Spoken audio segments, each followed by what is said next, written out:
نحمده ونصلي على رسوله الكريم أما بعد أعوذ بالله من الشيطان الرجيم بسم الله الرحمن الرحيم يرفع الله الذين آمنوا منكم والذين أوتوا العلم درجات صدق اللہ العظیم. محترم اساتذہ اکرام اور میرے پیارے ساتھیوں، السلام علیکم ورحمۃ اللہ وبرکاتہ. آج کی اس پررونق محفل میں میری تقریر کا عنوان ہے مدارس کی اہمیت.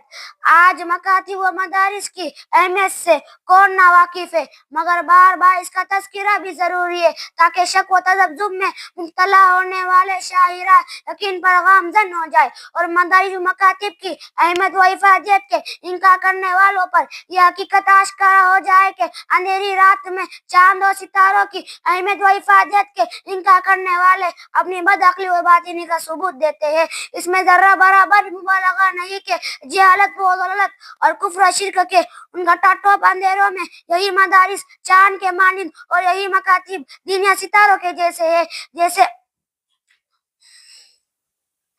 جیسے چاند اور ستاروں کی عدم موجودگی میں پوری کائنات تاریکیوں میں ڈوب جائیں گی، ویسے ہی دینی دستگاہ کے نہ ہونے پر پوری امت مسلمہ جہالت و ضلالت اور کفر و شرک کے اندھیروں میں غرق ہو جائیں گی. سامعین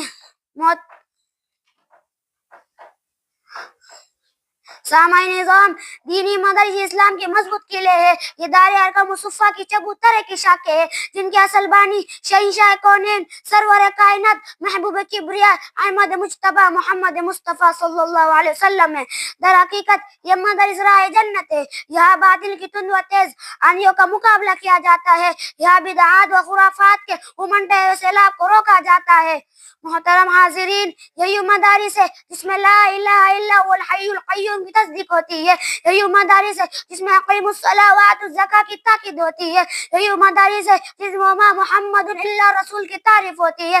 یہی مدارس ہے جس میں ان اللہ علی کل شیء قدیر کی تعلیم ہوتی ہے. یہی مدارس ہے جہاں مردہ دلوں کو زندگی ملتی ہے اور پیاسوں کو سیرا بھی ملتی ہے.